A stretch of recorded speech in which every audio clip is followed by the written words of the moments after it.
전 세계가 발칵 뒤집혔습니다. 호르무즈 해협이 봉쇄됐고 48척의 선박이 갇혔습니다. 일본도 유럽도 중국도 전부 멈춰섰습니다. 하지만 단 한 척만이 그 봉쇄를 뚫고 나왔습니다. 미국 항모전단도 아니었습니다. 유럽 군함도 아니었습니다. 한국 유조선이었습니다. 바레인 해상안보 상황실에서 이 모든 과정을 실시간으로 지켜본 독일인 분석관의 증언에는 충격적인 내용이 담겨 있었습니다. 저 한국인들이 미쳤다고 생각했습니다. 그 충격적인 전말을 지금 공개합니다. 구독과 좋아요를 눌러주시고 감동의 대한민국이라고 댓글을 남겨주세요. 저는 오피리아 렌치입니다. 해상 리스크 분석관이죠. 바레인 연합 해상위기 상황실에서 일하고 있습니다. 제 일은 간단합니다. 숫자를 읽고 위험을 계산하고 냉정하게 판단하는 것입니다. 감정은 제 업무에 끼어들 자리가 없었죠. 그날도 평범한 야간 근무였습니다. 아니, 평범할 것이라고 생각했습니다. 새벽 2시쯤이었을 겁니다. 상황실 모니터에는 페르시아만 일대 선박들의 위치가 점으로 찍혀 있었어요. 평화로운 밤이었습니다.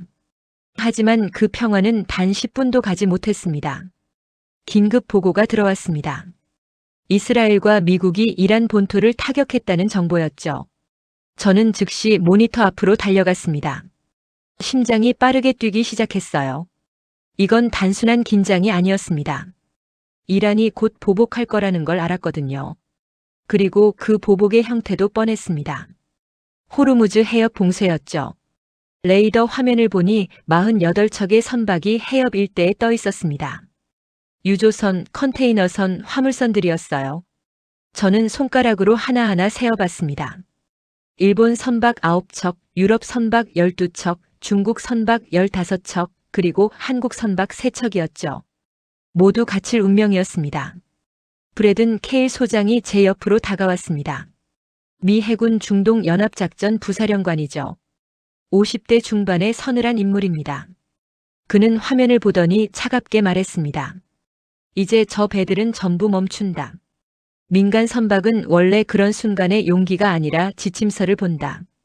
저는 고개를 끄덕였습니다. 맞는 말이었으니까요. 그때까지만 해도 저는 정말 그렇게 믿었습니다. 배는 숫자로 움직인다고요. 리스크가 높으면 멈추는 게 당연하다고요.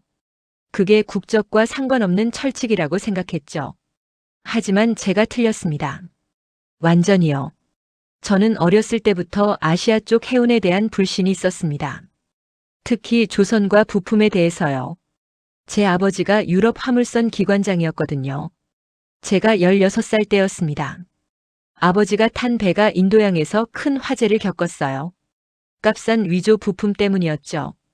그 사고로 아버지는 평생 바다를 증오하게 됐고 우리 집안은 빚에 잠겼습니다. 그때부터였습니다.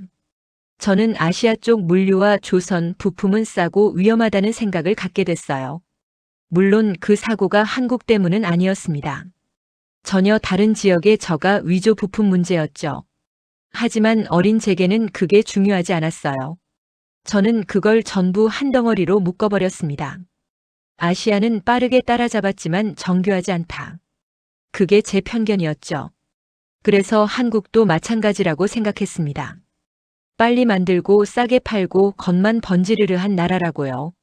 제가 얼마나 오만했는지 그때는 몰랐습니다. 정말 몰랐어요. 상황실 분위기가 무거워지기 시작했습니다.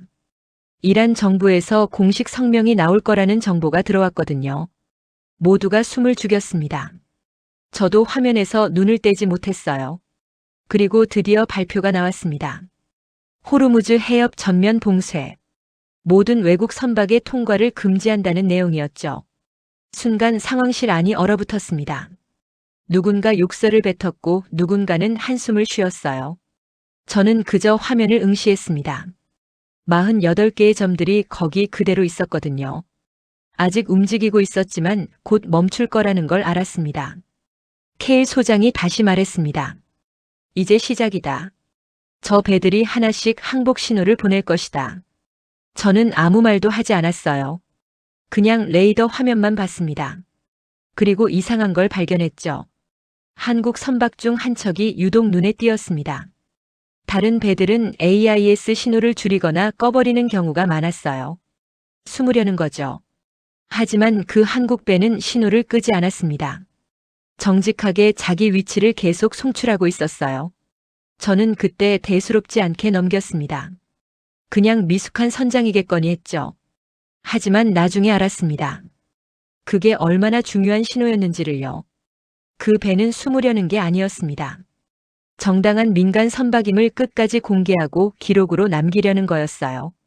그때는 몰랐습니다. 정말 몰랐죠. 시간이 흘렀습니다. 1시간쯤 지났을 때였습니다. 선박들이 하나둘 멈추기 시작했어요. 일본 유조선 한 척이 엔진을 껐습니다. 그리스 화물선도 정지했죠. 중국 컨테이너선들도 속도를 줄이기 시작했어요. 모두 본사 지시를 기다리고 있었습니다. 저는 그 장면을 보면서 씁쓸했습니다. 하지만 당연하다고 생각했어요. 이게 현실이니까요. 배는 용기로 가는 게 아니라 리스크 계산으로 가는 거니까요. 저는 그렇게 배웠고 그렇게 믿었습니다. 케일 소장이 커피를 마시며 말했습니다. 봐라. 다들 똑같다. 국적이 모든 위기 앞에서는 결국 멈춘다. 저는 고개를 끄덕였습니다. 맞는 말이었으니까요. 아니, 맞는 줄 알았으니까요. 그때였습니다. 레이더 화면에서 이상한 움직임이 포착됐어요. 한 점이 멈추지 않고 계속 전진하고 있었습니다. 저는 눈을 가늘게 떴습니다. 오류인가 싶었거든요. 하지만 아니었어요. 그 점은 분명히 움직이고 있었습니다.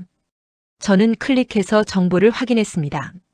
한국 선적 초대형 유조선 청의 프론티어였습니다. 30만 톤급 유조선이었죠. 그 거대한 배가 지금 봉쇄선을 향해 전속력으로 나아가고 있었습니다. 저는 믿을 수가 없었습니다. 실수겠거니 했어요. 한국 선사가 상황을 덜 심각하게 본 거라고 생각했죠. 선장이 겁을 너무 늦게 먹은 거라고요. 곧 멈출 거라고 믿었습니다. 케일 소장도 화면을 보더니 비웃었습니다.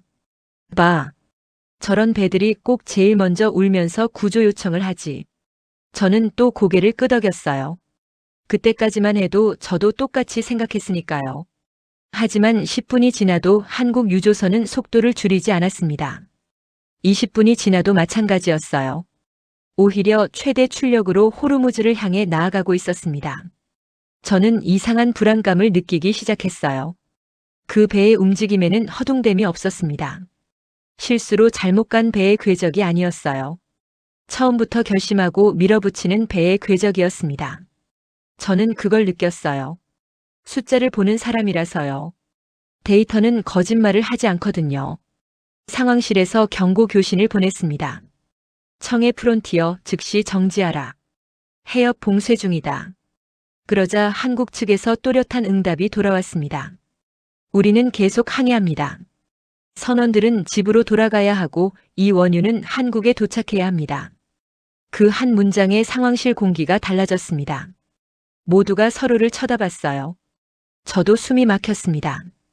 그 말투에는 두려움이 없었거든요. 오히려 확신이 있었어요. 선원들은 집에 가야 한다. 이 원유는 한국에 도착해야 한다.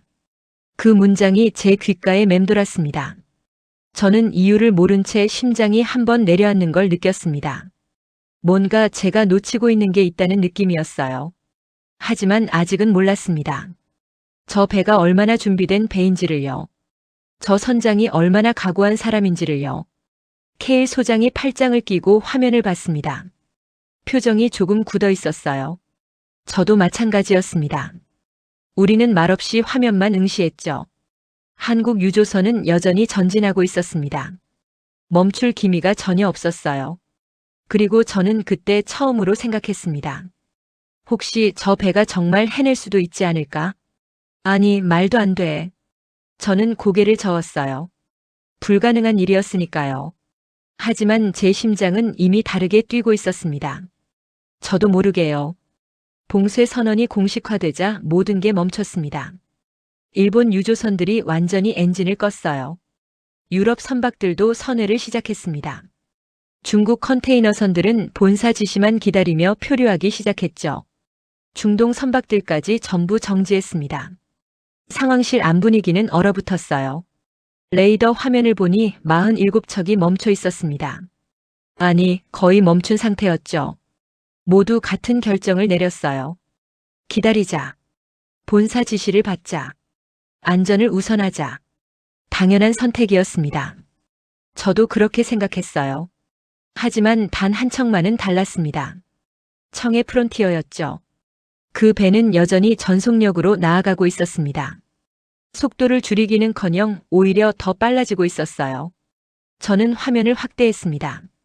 믿을 수가 없었거든요. 케일 소장이 비웃었습니다. 저 한국 배는 대체 뭐 하는 거야?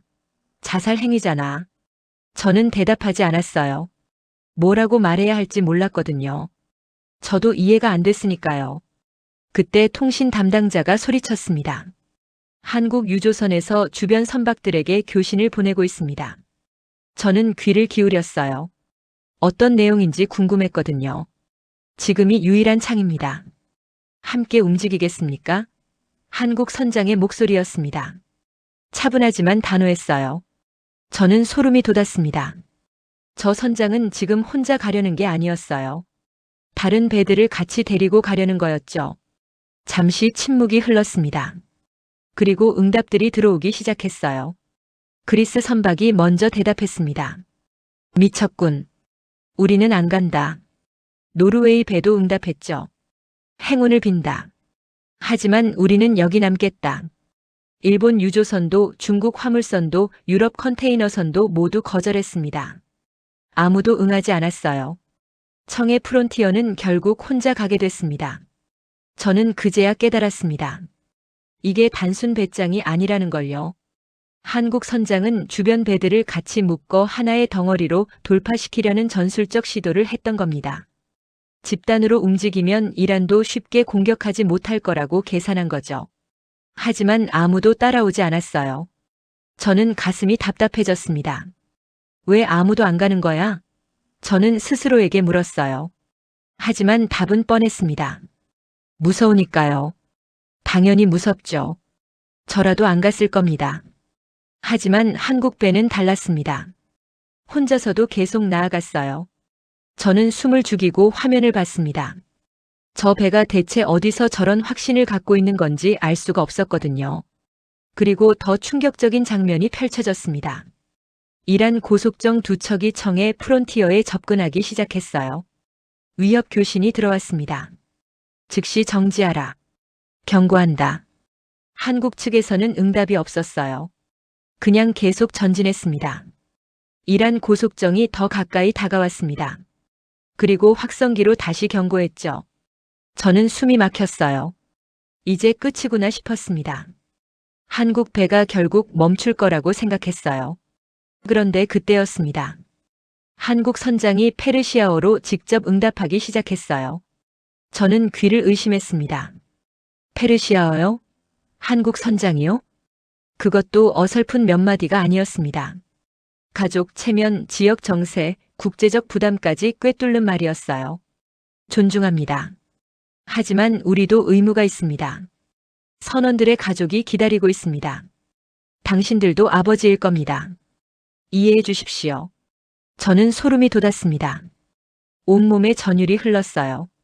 자신은 한국을 빨리 만드는 나라 정도로만 봤는데 저 배는 지금 언어와 항로, 문화와 심리전까지 준비해 둔 채 움직이고 있었습니다. 이란 고속정이 잠시 멈칫했습니다. 확성기가 꺼졌어요. 아마 본부에 보고하는 중이었을 겁니다. 저는 그 짧은 침묵 속에서 한국 선장의 얼굴을 상상했습니다. 어떤 표정으로 저 말을 했을까요? 떨리지 않았을까요? 아니면 침착했을까요? 케일 소장이 중얼거렸습니다. 저 한국 선장 제법인데. 저는 고개를 끄덕였어요. 제법이 아니라 대단한 거였습니다. 하지만 아직 인정하고 싶지 않았어요. 제 안에 편견이 저항하고 있었거든요. 그리고 그 순간 오래전 아버지가 했던 말이 떠올랐습니다. 배는 철로 가는 게 아니다. 끝까지 버틸 준비로 간다. 아버지는 사고 이후 평생 그 말을 했어요. 준비되지 않은 배는 언젠가 무너진다고요. 저는 처음으로 자기 편견이 틀렸을지도 모른다는 생각을 했습니다. 혹시 한국 배는 정말 준비된 배일까? 혹시 저 선장은 정말 각오한 사람일까? 저는 고개를 저었어요. 아직 확신할 수 없었거든요. 이란 고속정이 다시 움직이기 시작했습니다. 하지만 공격하지는 않았어요. 그냥 따라오기만 했습니다. 저는 안도했습니다. 아직 시간이 있구나. 저는 그렇게 생각했어요. 청의 프론티어는 여전히 전속력이었습니다. 레이더 화면에서 그 점은 흔들림 없이 직진하고 있었어요. 저는 그 점을 보면서 이상한 감정을 느꼈습니다. 응원하고 있는 건가? 제가요? 한국 배를요? 말도 안 됐습니다. 저는 한국을 믿지 않았어요. 아시아 조선을 불신했고 빠르게 만든 것들을 의심했습니다. 그게 제 신념이었죠. 하지만 지금 제 심장은 다르게 뛰고 있었어요. 케일 소장이 말했습니다. 저 배 결국 막힐 거야. 이란이 가만히 있지 않을 테니까. 저는 대답하지 않았어요. 왜냐하면 저도 모르겠었거든요. 정말로 막힐까요? 아니면 뚫을까요? 그때 초반에 봤던 장면이 다시 떠올랐습니다. 한국 배가 AIS를 끄지 않고 움직였던 거요. 저는 그때 미숙하다고 생각했어요. 하지만 지금 보니 아니었습니다.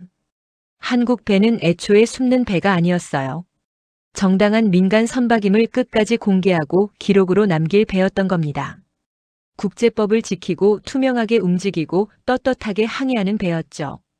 그래서 신호를 끄지 않은 거였어요. 저는 입술을 깨물었습니다. 제가 얼마나 오만했는지 깨닫기 시작했거든요. 한국을 무시했던 제 태도가 아시아를 한 덩어리로 묶었던 제 편견이 얼마나 잘못됐는지 느껴졌어요. 하지만 아직 인정할 수는 없었습니다. 아직 끝나지 않았으니까요. 한국 배가 정말 해낼지는 아무도 몰랐어요. 저는 그렇게 스스로를 달랬습니다. 상황실 안 분위기가 무거웠습니다. 모두가 화면만 응시하고 있었어요. 아무도 말을 하지 않았습니다. 그저 한국 유조선의 움직임만 지켜보고 있었죠. 저는 손을 떨며 커피를 마셨습니다. 뜨거웠지만 느껴지지 않았어요. 제 머릿속은 온통 한국 배 생각뿐이었거든요. 저 배가 어떻게 될지, 저 선장이 무사할지, 선원들은 괜찮을지. 왜 제가 이렇게 걱정하고 있는 거죠? 저는 스스로에게 물었습니다. 제가 왜 한국 배를 응원하고 있는 거죠? 이해할 수 없었어요. 하지만 제 심장은 이미 결정을 내린 것 같았습니다. 청의 프론티어는 계속 나아갔습니다. 흔들림 없이요. 저는 그 모습을 보면서 처음으로 생각했습니다. 혹시 한국은 정말 다른 나라일까? 혹시 제가 놓친 게 있을까? 아직은 확신할 수 없었습니다. 하지만 제 안에서 뭔가 균열이 생기고 있었어요. 오랫동안 쌓아온 편견에 금이 가기 시작한 겁니다. 저는 그걸 느꼈습니다. 두렵고도 설레는 감정이었죠. 이란 혁명수비대에서 공식 통보가 들어왔습니다. 라시드 다브루 준장이 직접 교신했어요. 목소리가 차갑고 계산적이었습니다.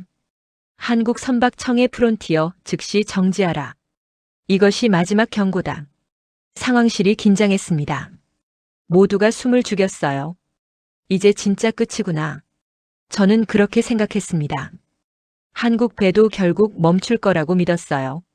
아니, 믿고 싶었습니다. 그래야 안전하니까요.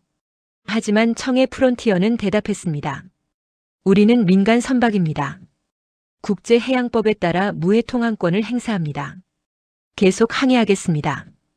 그 말에 상황실 안이 술렁였어요.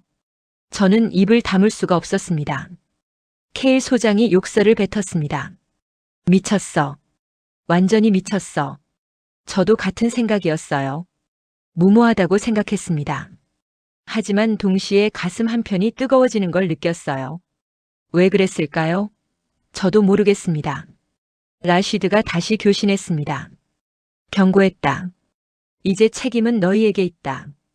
그리고 통신이 끊어졌어요. 이란 고속정 4척이 더 합류하기 시작했습니다. 포위망이 좁혀지고 있었죠. 저는 화면을 보며 손을 떨었습니다. 안 돼. 저는 속으로 외쳤어요. 그만둬. 이제 그만 멈춰. 하지만 한국 배는 멈추지 않았습니다. 오히려 속도를 조금 더 높였어요.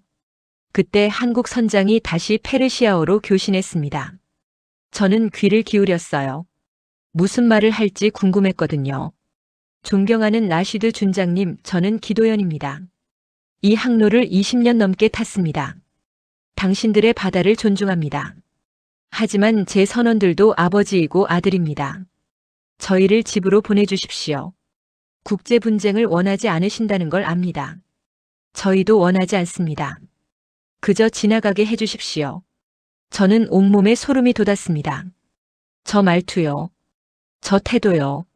저건 단순히 외운 페르시아어가 아니었어요. 문화를 이해하고 상대를 존중하고 인간적으로 호소하는 말이었습니다. 기도현이라는 이름도 처음 들었어요. 저는 그 이름을 되뇌었습니다. 기도현 선장. 48살. 중동 항로 20년 베테랑. 저는 그의 이력을 화면에서 확인했어요. 페르시아어 능통, 해협 조류 전문가, 5차례 위기 상황 돌파 경험. 저는 입을 다물 수가 없었습니다. 이 사람은 준비된 사람이었어요. 무모하게 덤빈 게 아니라 20년을 쌓아서 이 순간을 맞이한 사람이었습니다. 이란 고속정이 잠시 멈췄습니다. 아마 라시드가 고민하고 있었을 겁니다. 국제 분쟁을 일으킬 것인가 아니면 넘어갈 것인가. 저는 숨을 참았어요. 제발 통과시켜줘. 저는 속으로 빌었습니다. 하지만 라시드는 강경파였습니다. 그는 다시 교신했어요. 1시간 안에 해협을 완전히 빠져나가라. 못 빠져나가면 격침한다. 그 말에 상황실이 얼어붙었습니다. 케일 소장이 중얼거렸습니다. 불가능해. 완전히 불가능해. 저도 알았어요. 초대형 유조선의 속도로는 물리적으로 불가능한 조건이었습니다. 게다가 조류까지 역방향이었어요. 계산상 최소 수분이 모자랐습니다. 저는 절망했습니다. 이제 끝이구나. 한국 배도 여기서 멈출 거야. 저는 그렇게 생각했어요. 당연히 멈춰야 했습니다. 살고 싶으면요. 그런데 기도연이 대답했습니다. 조건을 수락합니다. 저는 귀를 의심했어요. 뭐라고요? 수락한다고요? 저는 화면을 뚫어지게 봤습니다. 믿을 수가 없었거든요. 상황실 안이 술렁였습니다. 누군가 소리쳤어요. 미쳤어. 완전히 미쳤어. 저도 같은 생각이었습니다. 하지만 동시에 심장이 미친 듯이 뛰기 시작했어요. 저는 처음으로 그런 생각을 했습니다. 저 사람은 대체 어떤 얼굴로 저 말을 했을까? 떨리지 않았을까? 아니면 이미 각오를 했을까? 저는 기도연의 얼굴이 궁금해졌어요. 청의 프론티어가 출력을 최대로 올리기 시작했습니다. 레이더 화면에서 속도가 눈에 띄게 빨라졌어요. 저는 숨을 죽였습니다. 정말 갈 거야? 정말로요? 그리고 저는 깨달았습니다. 기도연은 진짜 갈 거라는 걸요. 불가능해도 갈 거라는 걸요. 죽을 수도 있는데 갈 거라는 걸요. 저는 온몸이 떨렸습니다. 케일 소장이 말했습니다. 이제 끝났군. 저 한국 선장도 여기서 멈출 거야. 하지만 저는 대답하지 않았어요. 왜냐하면 저는 이미 알았거든요. 기도연은 멈추지 않을 거라는 걸요. 제 머리는 한국이 실패할 거라고 말하고 있었습니다. 하지만 제 심장은 왜인지 그 배가 살아남길 바라기 시작했어요. 저는 완전히 갈라져 있었습니다. 이성과 감정이 싸우고 있었죠. 저는 스스로에게 화를 냈습니다. 왜 내가 저 배를 응원하고 있지? 왜 제가 한국 선장을 걱정하고 있는 거죠? 저는 한국을 믿지 않았잖아요. 아시아를 불신했잖아요. 하지만 제 심장은 듣지 않았습니다. 이미 결정을 내렸어요. 저는 청의 프론티어 편이 되어 있었습니다. 저도 모르게요. 청의 프론티어는 계속 전진했습니다. 흔들림 없이요. 저는 그 모습을 보면서 눈물이 날 것 같았어요. 왜 그랬을까요? 저도 모르겠습니다. 하지만 가슴이 뜨거웠어요. 이란 고속정들이 포위망을 좁히기 시작했습니다. 카운트다운이 시작됐어요. 60분, 59분, 58분. 저는 시계를 보며 손을 떨었습니다. 과연 한국 배가 해낼 수 있을까요? 저는 알 수 없었어요. 하지만 한 가지는 확실했습니다. 기도연은 끝까지 갈 거라는 것이요. 죽더라도 갈 거라는 것이요. 저는 그 각오가 무서웠습니다. 동시에 존경스러웠어요. 저는 평생 그런 각오를 가져본 적이 없었거든요. 제 안전만 생각했고 제 리스크만 계산했습니다. 하지만 기도연은 달랐어요. 그는 선원들을 생각했습니다. 가족을 생각했어요. 책임을 생각했죠. 그리고 그걸 위해 목숨을 걸었습니다. 저는 그게 이해되지 않았어요. 하지만 동시에 감동받았습니다. 케일 소장이 말했습니다. 우리가 할 수 있는 건 없어. 그냥 지켜보는 수밖에. 저는 고개를 끄덕였어요. 맞는 말이었습니다. 우리는 아무것도 할 수 없었어요. 그저 보는 것밖에요. 청의 프론티어는 여전히 전진하고 있었습니다. 50분이 남았어요. 저는 화면을 보며 빌었습니다. 제발 살아남아. 제발요. 라시드 다브루 준장의 목소리가 다시 들렸습니다. 1시간 안에 해협을 완전히 빠져나가라. 못 빠져나가면 격침한다. 그 말은 허가가 아니었습니다. 사형 선고였어요. 상황실 안이 술렁였습니다. 모두 알았거든요. 초대형 유조선의 속도로는 물리적으로 불가능한 조건이라는 걸요. 게다가 조류까지 역방향이었습니다. 계산상 최소 8분이 모자랐어요. 데이터 분석관이 보고했습니다. 청의 프론티어의 최대 속도는 16노트입니다. 현재 조류를 감안하면 실제 속도는 12노트 정도일 겁니다. 남은 거리는 13해리입니다. 최소 65분이 필요합니다. 케일 소장이 냉소적으로 말했습니다. 이제 끝났군. 저 한국 선장도 여기서 멈출 거야. 저는 화면만 봤어요. 대답할 수가 없었거든요. 제 입술이 바짝 말라 있었습니다. 그런데 기도연이 대답했습니다. 조건을 수락합니다. 그 순간 저는 숨이 턱 막혔어요. 왜요? 왜 수락하는 거죠? 불가능한 걸 알면서요? 저는 이제 무모함의 끝이라고 생각했습니다. 미친 짓이라고 생각했어요. 하지만 동시에 이상하게도 눈을 떼지 못했습니다. 저는 화면에 고정돼 있었어요. 청의 프론티어가 출력을 최대로 올리기 시작했습니다. 기관실에서 보고가 들어왔어요. 설계 한계를 넘어서고 있습니다. 보일러 온도가 비정상적으로 올라가고 있습니다. 하지만 기도연은 멈추지 않았습니다. 저는 처음으로 그런 생각을 했습니다. 저 사람은 대체 어떤 얼굴로 저 말을 했을까? 떨리지 않았을까요? 겁나지 않았을까요? 아니면 이미 죽을 각오를 했을까요? 제 머리는 한국이 실패할 거라고 말하고 있었습니다. 숫자가 그렇게 말하고 있었어요. 데이터가 불가능하다고 외치고 있었습니다. 하지만 제 심장은 왜인지 그 배가 살아남길 바라기 시작했어요. 저는 완전히 갈라져 있었습니다. 이성과 감정이 싸우고 있었어요. 저는 숫자를 믿는 사람이었습니다. 데이터를 믿는 사람이었어요. 하지만 지금은 기적을 바라고 있었습니다. 케일 소장이 팔짱을 끼고 화면을 봤습니다. 표정이 굳어 있었어요. 그도 긴장하고 있었습니다. 아무리 냉소적이어도 저 한국배의 용기는 부정할 수 없었거든요. 카운트다운이 시작됐습니다. 60분, 59분, 58분. 저는 시계를 보며 손을 떨었어요. 제발. 저는 속으로 빌었습니다. 제발 살아남아. 청의 프론티어 안에서는 전쟁이 벌어지고 있었을 겁니다. 저는 상상했어요. 기관실에서는 선원들이 화상을 입을 정도의 열기 속에서 버티고 있을 거예요. 갑판에서는 이란 고속정을 경계하고 있을 거고요. 기도연은 선교에서 침착하게 명령을 내리고 있었을 겁니다. 하지만 그 역시 무서웠을 거예요. 기관실, 갑판, 조타실, 통신실 모든 사람의 목숨이 자기 입 한마디에 달려 있었으니까요. 저는 그 무게가 얼마나 무거울지 상상할 수 없었습니다. 제가 평생 짊어진 책임 중 가장 무거운 것도 기도연이 지금 느끼는 무게의 100분의 1도 안 될 거예요. 그리고 저는 생각했습니다. 왜 내가 저 배를 응원하고 있지? 저는 한국을 믿지 않았잖아요. 아시아를 불신했잖아요. 싸고 빠른 것들을 의심했잖아요. 하지만 지금 제 심장은 한국배 편이었습니다. 기도연 편이었어요. 저는 스스로에게 화를 냈습니다. 왜 이렇게 되는 거야? 왜 제 감정이 제 이성을 배신하는 거죠? 50분이 남았습니다. 청의 프론티어는 여전히 최대 출력이었어요. 선체가 떨리기 시작했습니다. 기관실 온도는 한계를 넘어섰고요. 하지만 기도연은 멈추지 않았습니다. 저는 그 각오가 무서웠습니다. 동시에 존경스러웠어요. 저는 평생 그런 각오를 가져본 적이 없었거든요. 제 안전만 생각했고 제 리스크만 계산했습니다. 하지만 기도연은 달랐어요. 그는 선원들을 생각했습니다. 가족을 생각했어요. 책임을 생각했죠.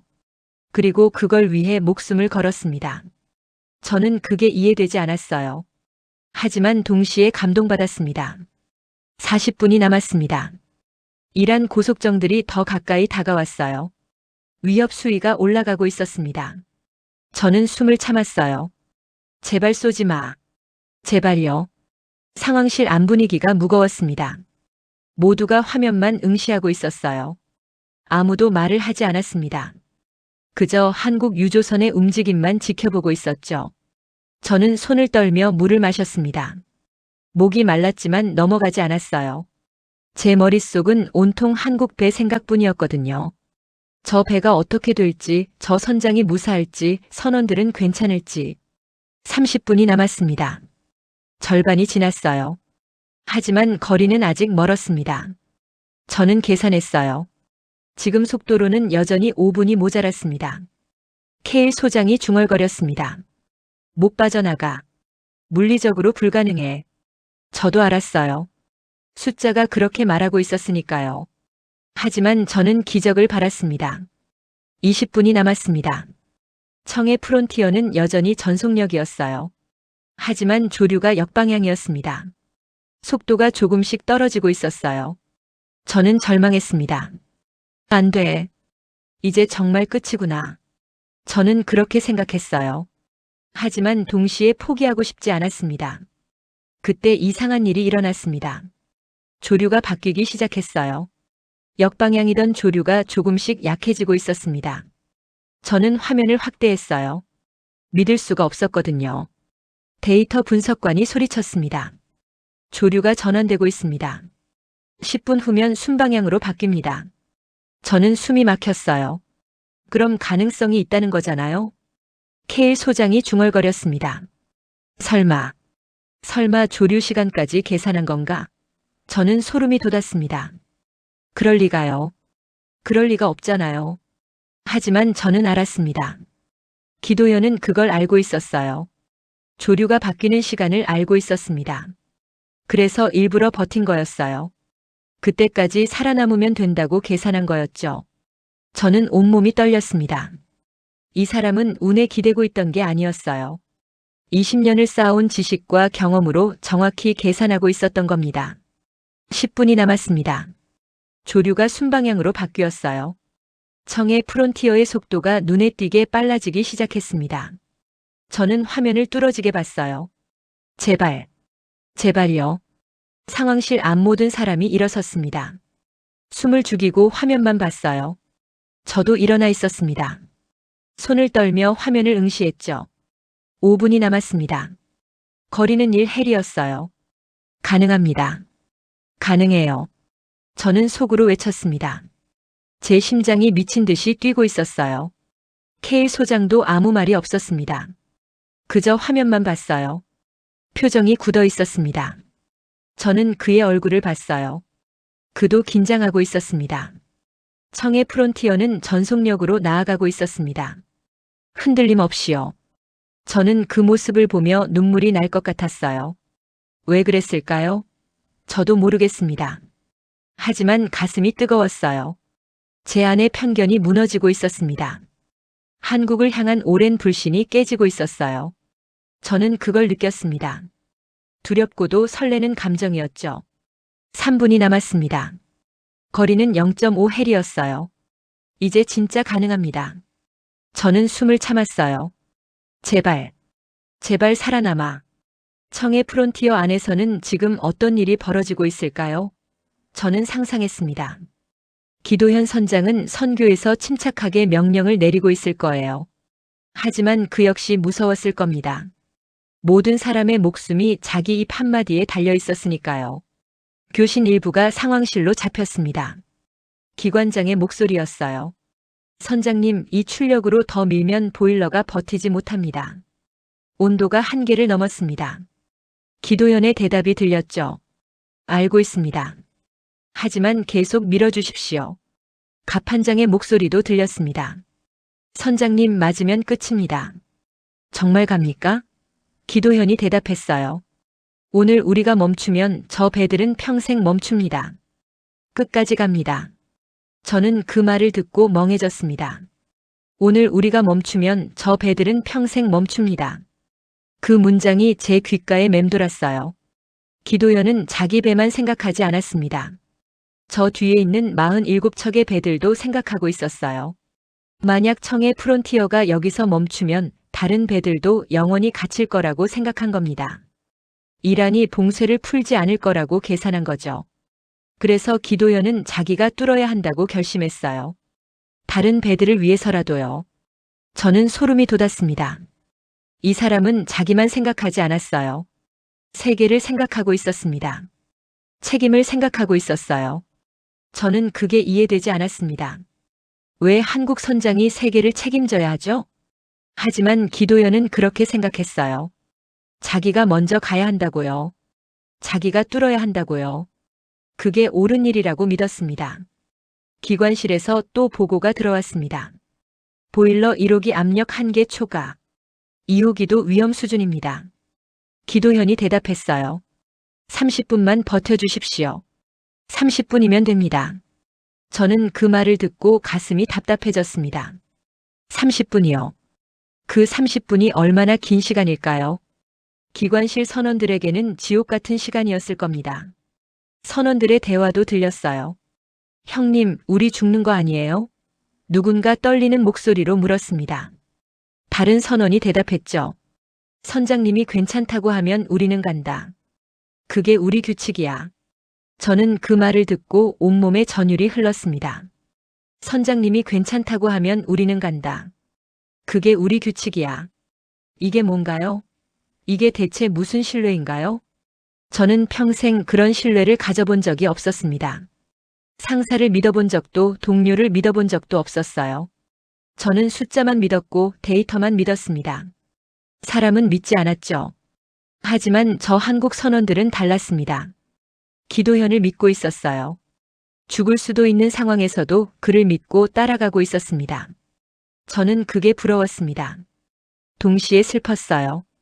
기도현의 목소리가 다시 들렸습니다. 여러분, 20년 넘게 이 항로를 탔습니다. 단 한 번도 여러분을 위험에 빠뜨린 적 없습니다. 오늘도 마찬가지입니다. 저를 믿어주십시오. 선원들이 대답했어요. 믿습니다, 선장님. 저는 그 말을 듣고 눈물이 날 것 같았습니다. 왜 그랬을까요? 저도 모르겠습니다. 하지만 가슴이 뜨거웠어요. 20년이요. 기도연은 20년 넘게 중동 항로를 탔습니다. 그동안 단 한 번도 선원들을 배신하지 않았어요. 그래서 선원들이 그를 믿는 겁니다. 그 신뢰가 오늘 이 배를 움직이고 있었죠. 저는 제 과거를 돌아봤습니다. 저는 누구를 그렇게 믿어본 적 있나요? 저를 그렇게 믿어준 사람이 있었나요? 없었습니다. 저는 혼자였어요. 늘 혼자였습니다. 기관실에서 비명이 들렸습니다. 누군가 화상을 입은 것 같았어요. 하지만 기관은 멈추지 않았습니다. 계속 돌아가고 있었어요. 저는 숨이 막혔습니다. 갑판장이 보고했습니다. 이란 고속정 거리 500m. 기관포 조준 중입니다. 기도현이 대답했어요. 알겠습니다. 계속 전진합니다. 저는 화면을 보며 손을 떨었습니다. 안 돼. 쏘지 마. 제발요. 하지만 제가 할 수 있는 건 아무것도 없었어요. 그저 보는 것밖에요. 기도연은 주머니에서 무언가를 꺼냈을 겁니다. 사진이었을 거예요. 가족 사진이었을 겁니다. 대학생이 된 딸과 병상에 있는 어머니 사진이었죠. 저는 상상했습니다. 기도현이 그 사진을 보며 무슨 생각을 했을까요? 미안하다고 했을까요? 아니면 꼭 살아서 돌아가겠다고 다짐했을까요? 저는 그 순간 기도현의 마음을 조금 이해할 수 있었습니다. 그는 자기만을 위해 가는 게 아니었어요. 가족을 위해, 선원들을 위해, 그리고 저 뒤에 있는 모든 배들을 위해 가고 있었습니다. 그게 책임이었어요. 그게 각오였습니다. 저는 평생 그런 책임을 져본 적이 없었어요. 하지만 기도연은 지금 그걸 짊어지고 있었습니다. 선원들의 목소리가 다시 들렸습니다. 선장님, 끝까지 함께합니다. 기도현이 대답했어요. 고맙습니다. 꼭 살아서 집으로 돌아갑시다. 저는 그 말을 듣고 울음을 참았습니다. 왜 제가 우나요? 저는 한국 사람도 아니에요. 저는 한국을 믿지도 않았습니다. 하지만 지금은 울고 싶었어요. 청의 프론티어는 계속 전진하고 있었습니다. 선체가 떨리고 기관실은 불지옥이고 이란 고속정은 포위하고 있었지만 그 배는 멈추지 않았어요. 저는 그 모습을 보며 깨달았습니다. 배는 철로 가는 게 아니라는 걸요. 사람으로 간다는 걸요. 신뢰로 간다는 걸요. 책임으로 간다는 걸요. 아버지가 했던 말이 떠올랐습니다. 배는 철로 가는 게 아니다. 끝까지 버틸 준비로 간다. 저는 이제 그 말을 이해했어요. 청의 프론티어는 준비된 배였습니다. 20년을 쌓아온 배였어요. 기도연은 준비된 선장이었습니다. 페르시아어를 공부하고 조류를 외우고 문화를 이해하고 선원들과 신뢰를 쌓았어요. 그래서 오늘 이 순간을 맞이할 수 있었던 겁니다. 저는 제 편견이 무너지는 소리를 들었습니다. 한국을 향한 오랜 불신이 깨지고 있었어요. 아시아를 한 덩어리로 묶었던 오만이 부서지고 있었습니다. 청의 프론티어는 한국의 배였습니다. 싸고 빠른 배가 아니었어요. 준비되고 책임지는 배였습니다. 저는 그걸 이제 알았어요. 기도연은 한국의 선장이었습니다. 무모한 사람이 아니었어요. 20년을 쌓아온 사람이었습니다. 저는 그를 존경하기 시작했어요. 상황실 앞 모든 사람이 화면만 봤습니다. 아무도 말을 하지 않았어요. 그저 한국 배를 응원하고 있었습니다. 저도 마찬가지였어요. 저는 처음으로 한국 편이 됐습니다. 진심으로요. 제 이성이 아니라 제 심장이 결정했어요. 저는 청의 프론티어가 살아남길 바랐습니다. 간절히요. 카운트다운이 계속됐습니다. 40분, 30분, 20분. 청의 프론티어는 설계 한계를 넘는 출력을 내고 있었어요. 선체가 떨리고 기관실 온도는 비정상적으로 올라가고 선원들은 화상을 입을 정도의 열기 속에서 버티고 있었습니다. 저는 화면을 보며 손을 떨었어요. 제발, 제발 버텨. 저는 속으로 빌었습니다. 제가 할 수 있는 건 그것뿐이었거든요. 그때 이란 고속정이 움직이기 시작했습니다. 포위망을 더 좁히고 있었어요. 거리가 300m까지 좁혀졌습니다. 저는 숨이 막혔어요. 이제 진짜 쏠 거야. 저는 그렇게 생각했습니다. 그리고 드디어 기관포 사격이 개시됐습니다. 따따따따. 총성이 울렸어요. 선미의 불꽃이 튀었습니다. 갑판 일부에 화재가 났어요. 상황실에서 저는 자신도 모르게 소리쳤습니다. 안 돼. 저 배는 진짜 막고 있어. 케일 소장이 저를 봤어요. 표정이 굳어 있었습니다. 그도 충격받았어요. 청의 프론티어에서 교신이 들어왔습니다. 선미 화재 발생. 진압 중입니다. 하지만 항해는 계속합니다. 기도연의 목소리는 여전히 침착했어요. 하지만 저는 알았습니다. 그도 겁에 질렸을 거라는 걸요. 저는 그제야 완전히 한국배 편이 되어 있었습니다. 머리가 아니라 심장으로요. 저는 청의 프론티어가 살아남길 바랐어요. 간절히요. 하지만 그 누구도 도와줄 수 없었습니다. 미군도 유럽도 국제기구도 모두 보고만 있었어요. 우리는 아무것도 할 수 없었습니다. 그저 지켜보는 것밖에요. 이란 고속정이 다시 사격했습니다. 이번에는 더 정확했어요. 갑판 중앙에 명중했습니다. 폭발음이 들렸어요. 저는 비명을 지를 뻔했습니다. 청의 프론티어에서 보고가 들어왔습니다. 갑판 화재 확대. 하지만 선원 부상 없음. 계속 전진 중입니다. 저는 그 말을 듣고 안도했어요. 다행이야. 아직 괜찮아. 하지만 안심할 수 없었습니다. 화재가 커지고 있었거든요. 선미에서 검은 연기가 피어올랐어요. 레이더 화면에서도 보였습니다. 케일 소장이 중얼거렸습니다. 화재 진압하려면 속도를 줄여야 해. 하지만 속도를 줄이면 시간을 못 맞춰. 저도 알았어요. 기도연은 불가능한 선택 앞에 서 있었습니다. 그런데 기도연은 선택했습니다. 계속 전진하는 거요. 화재는 최소 인원만 투입해서 진압하고 나머지는 항해에 집중하라고 명령했어요. 저는 소름이 돋았습니다. 이 사람은 배가 불타는데도 멈추지 않았어요. 살아남기 위해서였습니다. 선원들을 집으로 보내기 위해서였어요. 그리고 그 순간 조류가 바뀌기 시작했습니다. 역방향이던 조류가 순방향으로 전환됐어요. 저는 화면을 확대했습니다. 믿을 수가 없었거든요. 청해 프론티어의 속도가 눈에 띄게 빨라지기 시작했습니다. 12노트에서 15노트로, 15노트에서 17노트로 올라갔어요. 저는 숨을 참았습니다. 기도연은 그걸 기다리고 있었던 사람처럼 남아있는 보일러 출력까지 한계로 밀어붙였습니다. 배는 선미에 불이 붙은 채로 오히려 더 빨라졌어요. 저는 그 장면을 보며 온몸이 굳었습니다. 이게 뭔가요? 이게 대체 무슨 장면인가요? 불타는 배가 전속력으로 달리고 있었어요. 상황실 앞 모든 사람이 일어섰습니다. 숨을 죽이고 화면만 봤어요. 저도 일어나 있었습니다. 손을 떨며 화면을 응시했죠. 케일 소장이 중얼거렸습니다. 저 한국 선장 조류까지 계산했어. 저는 고개를 끄덕였어요. 맞아요. 기도연은 조류가 바뀌는 시간을 알고 있었습니다. 그래서 일부러 버틴 거였어요. 20년을 중동 항로에서 탄 사람이었습니다. 해협 조석과 조류를 몸으로 외운 사람이었어요. 기도연은 운에 기대지 않았습니다. 지식과 경험으로 계산하고 있었던 겁니다. 저는 깨달았습니다. 기도연은 무모한 게 아니었어요. 준비된 거였습니다. 20년을 쌓아온 사람이었어요. 그래서 오늘 이 순간을 맞이할 수 있었던 겁니다. 이란 고속정이 다시 사격했습니다. 하지만 이미 속도를 붙인 청해 프론티어는 포위망을 찍고 나가고 있었어요. 거리가 벌어지기 시작했습니다. 10분이 남았습니다. 거리는 1헬이었어요. 가능합니다. 가능해요. 저는 속으로 외쳤습니다. 제 심장이 미친 듯이 뛰고 있었어요. 청해 프론티어는 계속 전진했습니다. 선미에서는 연기가 피어올랐고 선체는 떨렸지만 그 배는 멈추지 않았어요. 저는 그 모습을 보며 눈물이 날 것 같았습니다. 왜 그랬을까요?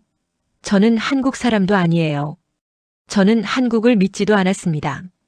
하지만 지금은 울고 싶었어요. 가슴이 뜨거웠거든요. 기도현과 선원들이 싸우고 있었습니다. 불과 싸우고 시간과 싸우고 두려움과 싸우고 있었어요. 하지만 그들은 포기하지 않았습니다. 끝까지 버티고 있었죠. 저는 그 각오가 경외스러웠습니다. 평생 그런 각오를 가져본 적이 없었거든요. 저는 안전만 생각했고 리스크만 계산했습니다. 하지만 기도연은 달랐어요. 그는 책임을 생각했습니다. 선원들을 생각했어요. 가족을 생각했죠. 그리고 그걸 위해 목숨을 걸었습니다. 저는 그게 부러웠어요. 동시에 존경스러웠습니다. 5분이 남았습니다. 거리는 0.5헬이었어요. 이제 진짜 가능합니다. 저는 숨을 참았어요. 제발, 제발 살아남아. 이란 고속정이 마지막 기관포 사격을 가했습니다. 하지만 청해 프론티어는 이미 사정거리를 벗어나고 있었어요. 몇 발이 빗나갔고 몇 발은 선미 끝에 맞았지만 치명타는 없었습니다. 3분이 남았습니다. 청해 프론티어는 5만 영해를 향해 전속력으로 달리고 있었어요. 저는 화면을 뚫어지게 봤습니다. 거의 다 왔어. 거의요. 케일 소장도 일어서 있었습니다. 표정이 굳어 있었어요. 그도 긴장하고 있었습니다. 상황실 앞 모든 사람이 숨을 죽이고 있었죠. 1분이 남았습니다.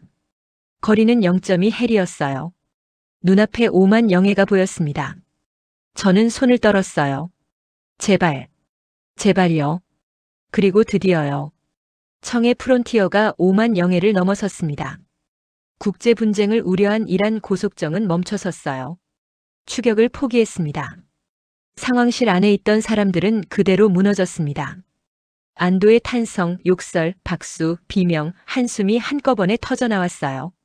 저도 주저앉았습니다. 다리에 힘이 풀렸거든요. 해냈어. 정말 해냈어. 저는 울면서 웃었습니다. 믿을 수가 없었어요. 한국 배가 정말 해낸 겁니다. 남은 시간 3분. 남은 거리 0.8해리. 모든 상황실 요원이 일어서서 화면을 봤어요. 저도 일어나 있었습니다. 손을 떨며 화면을 응시했죠. 이란 고속정은 마지막 기관포 사격을 가했지만 이미 속도를 붙인 청의 프론티어는 그 포위망을 찢고 나갔습니다. 거리가 벌어지고 있었어요. 1분이 남았습니다. 청의 프론티어는 5만 영의 바로 앞까지 왔어요. 저는 숨을 참았습니다. 제발, 제발요. 그리고 마침내요. 청의 프론티어가 5만 영해를 넘어서는 순간 이란 고속정은 국제분쟁을 우려해 멈춰섰습니다. 추격을 포기했어요. 상황실 안에 있던 사람들은 그대로 무너졌습니다. 안도의 탄성, 욕설, 박수, 비명, 한숨이 한꺼번에 터져나왔어요. 저도 주저앉았습니다. 다리에 힘이 풀렸거든요. 해냈어. 정말 해냈어. 저는 울면서 웃었습니다. 믿을 수가 없었어요. 한국 배가 정말 해낸 겁니다. 불가능했던 일을요.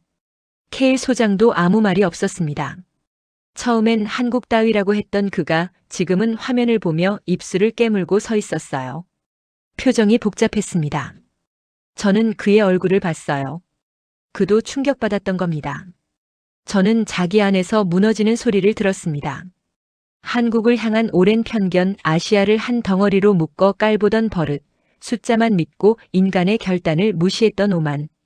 그게 그 순간 전부 무너졌어요. 저는 울고 있었습니다. 눈물이 멈추지 않았어요. 왜 우는지 잘 모르겠었습니다. 기쁜 건지 슬픈 건지 부끄러운 건지요. 아마 전부였을 겁니다. 케일 소장이 조용히 말했습니다.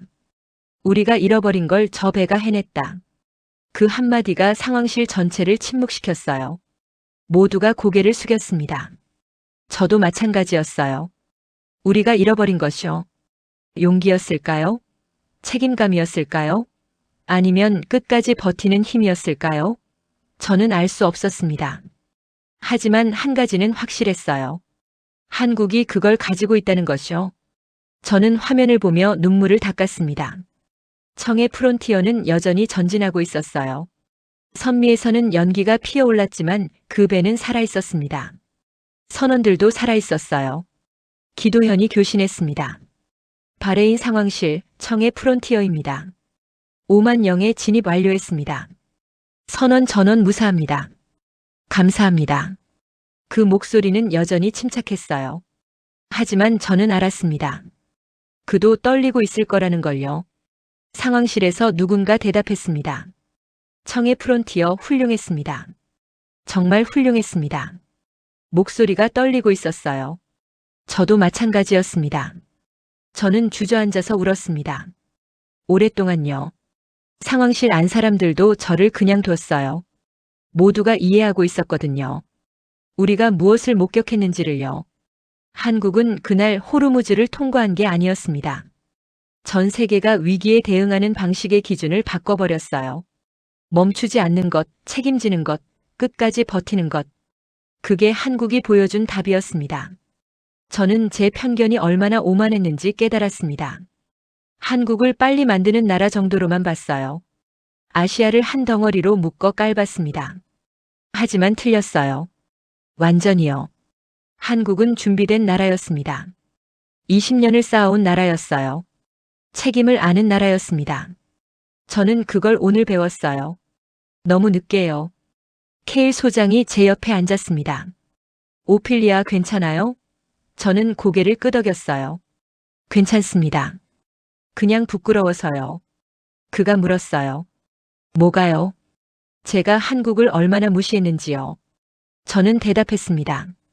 제가 얼마나 오만했는지요. 케일 소장이 한숨을 쉬었어요. 나도 마찬가지야. 우리 모두 그랬어. 저는 화면을 봤습니다. 청의 프론티어는 안전한 해역으로 들어가고 있었어요. 불은 거의 다 꺼졌고 선원들은 무사했습니다. 기도연은 해냈어요. 그리고 저는 깨달았습니다. 제가 그렇게 무시하던 한국이 지금 제 자존심까지 구해준 건가요? 저는 그렇게 생각했어요. 이상한 감정이었습니다. 한국이 이겼다고 느끼지 않았어요. 오히려 저도 이긴 것 같았습니다. 제 편견을 이겼고 제 오만을 이겼어요. 한국이 저를 구해준 겁니다.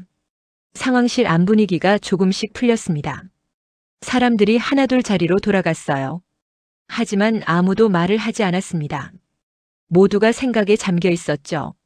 저도 제자리로 돌아갔습니다. 화면을 보며 생각했어요. 한국은 대체 어떤 나라일까? 저는 아직 잘 모르겠었습니다.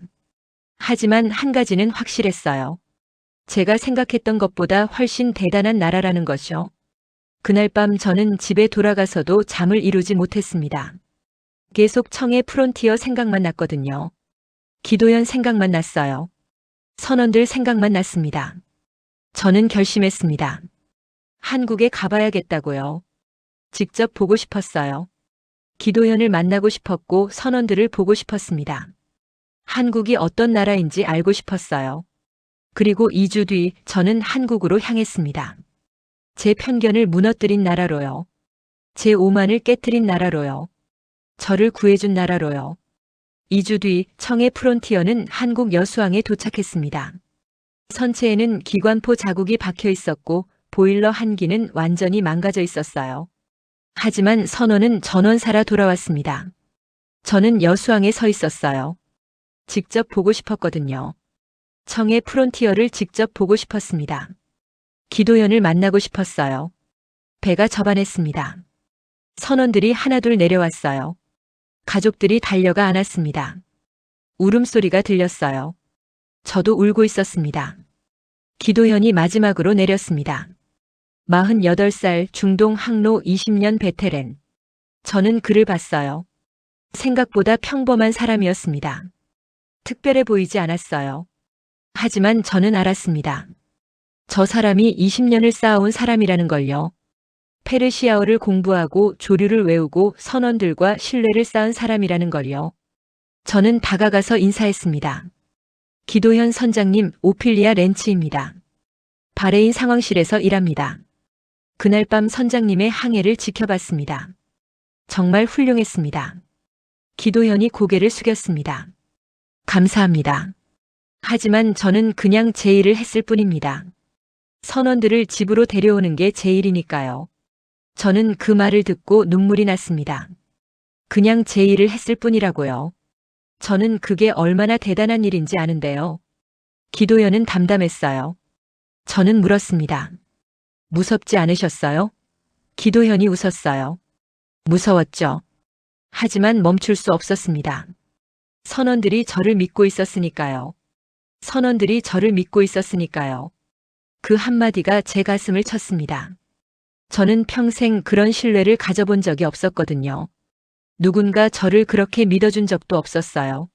저는 기도연에게 물었습니다. 조류는 어떻게 하셨어요? 그가 대답했어요. 20년을 탔으니까요. 이 해협을 100번도 넘게 지나갔습니다. 조류가 언제 바뀌는지 몸으로 압니다. 20년이요. 100번이요. 저는 소름이 돋았습니다.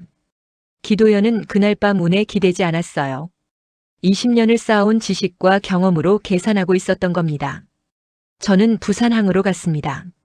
항만 노동자들을 만났어요. 그들에게 물었습니다. 한국 선원들은 왜 그렇게 선장을 믿나요? 한 노동자가 대답했습니다. 선장이 괜찮다고 하면 우리는 끝까지 갑니다. 그게 우리 방식입니다. 저는 그 말을 듣고 울음을 참지 못했어요. 왜냐하면 저는 평생 그런 신뢰를 가져본 적이 없었거든요. 상사를 믿어본 적도 동료를 믿어본 적도 없었습니다. 저는 숫자만 믿었고 데이터만 믿었어요. 하지만 한국은 달랐습니다. 사람을 믿었어요. 책임을 믿었습니다. 준비를 믿었어요. 그래서 청해 프론티어가 해낼 수 있었던 겁니다. 저는 보고서를 작성했습니다. 마지막 문장을 쓰다가 한참 멈췄어요. 그리고 이렇게 적었습니다. 한국은 그날 호르무즈를 통과한 것이 아니라 전 세계가 위기에 대응하는 방식의 기준을 바꿔버렸다. 그 문장이 맞는 것 같았어요. 한국은 군함으로 이긴 게 아니었습니다. 대포로 이긴 것도 아니었어요. 준비된 사람, 끝까지 버티는 팀, 그리고 책임을 혼자 짊어질 줄 아는 선장으로 이겼습니다. 전 세계가 멈춘 날 한국만 움직였던 이유는 단 하나였어요. 한국은 위기 앞에서 누가 책임질지를 끝까지 정해놓은 나라였기 때문입니다. 저는 한국에서 일주일을 더 머물렀습니다. 조선소를 받고 항만을 봤어요. 선원 가족들을 만났고 해운 회사를 방문했습니다. 그리고 깨달았습니다. 한국은 빨리 만드는 나라가 아니라는 걸요. 정교하게 만드는 나라였어요. 책임지는 나라였습니다. 준비하는 나라였어요. 저는 제 편견이 얼마나 오만했는지 다시 한번 깨달았습니다. 아버지의 사고 때문에 아시아 전체를 불신했어요. 한국까지 한 덩어리로 묶어 깔봤습니다. 하지만 틀렸어요. 한국은 제가 생각했던 것보다 훨씬 대단한 나라였습니다. 20년을 쌓아온 나라였어요. 책임을 아는 나라였습니다. 신뢰를 만드는 나라였어요. 저는 바레인으로 돌아갔습니다. 하지만 제 마음은 달라져 있었어요. 한국을 보는 눈이 완전히 바뀌었습니다. 아니, 세상을 보는 눈이 바뀌었어요. 상황실에 복귀한 첫날 케일 소장이 물었습니다. 한국은 어땠어요?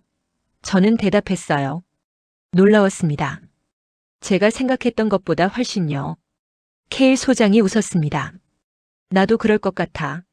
청해 프론티어 이후로 많이 생각했거든. 우리가 뭘 놓치고 있었는지 말이야. 저는 고개를 끄덕였어요. 우리는 숫자만 봤습니다. 데이터만 믿었어요. 하지만 한국은 사람을 봤습니다. 준비를 믿었어요. 그게 차이였습니다. 몇 달 뒤 호르무즈 봉쇄가 풀렸습니다. 갇혀있던 47척의 배들이 모두 풀려났어요. 저는 화면을 보며 생각했습니다.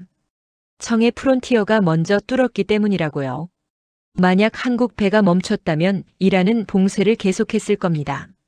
하지만 한국이 뚫었어요. 그래서 다른 배들도 살았습니다. 기도연의 말이 맞았던 겁니다. 오늘 우리가 멈추면 저 배들은 평생 멈춘다. 저는 지금도 가끔 청해 프론티어를 생각합니다. 불타는 배가 전속력으로 달리던 그 장면을요. 기도연의 침착한 목소리를요. 선원들의 신뢰를요. 그리고 깨닫습니다. 한국은 그날 배를 보낸 게 아니라 세상에 메시지를 보낸 거라는 걸요. 멈추지 말라고요. 책임을 지라고요. 끝까지 버티라고요. 저는 그 메시지를 받았습니다. 제 편견을 무너뜨리고 제 오만을 깨뜨리고 저를 구해준 메시지를요. 한국 감사합니다. 한국은 그날 군함으로 이긴 게 아니었습니다. 대포로 이긴 것도 아니었어요. 준비된 사람, 끝까지 버티는 팀, 그리고 책임을 혼자 짊어질 줄 아는 선장으로 이겼습니다. 전 세계가 멈춘 날 한국만 움직였던 이유는 단 하나였습니다. 한국은 위기 앞에서 누가 책임질지를 끝까지 정해놓은 나라였기 때문입니다. 저는 오피리아 렌치입니다. 한국을 믿지 않았던 사람입니다. 하지만 이제는 압니다. 한국이 얼마나 대단한 나라인지를요. 그리고 평생 잊지 못할 겁니다. 청해 프론티어가 보여준 그날 밤을요. 감동특별시의 이야기는 여러분의 구독과 좋아요, 작은 관심으로 이루어집니다. 감동시민들의 이야기는 내일도 찾아오겠습니다. 감사합니다.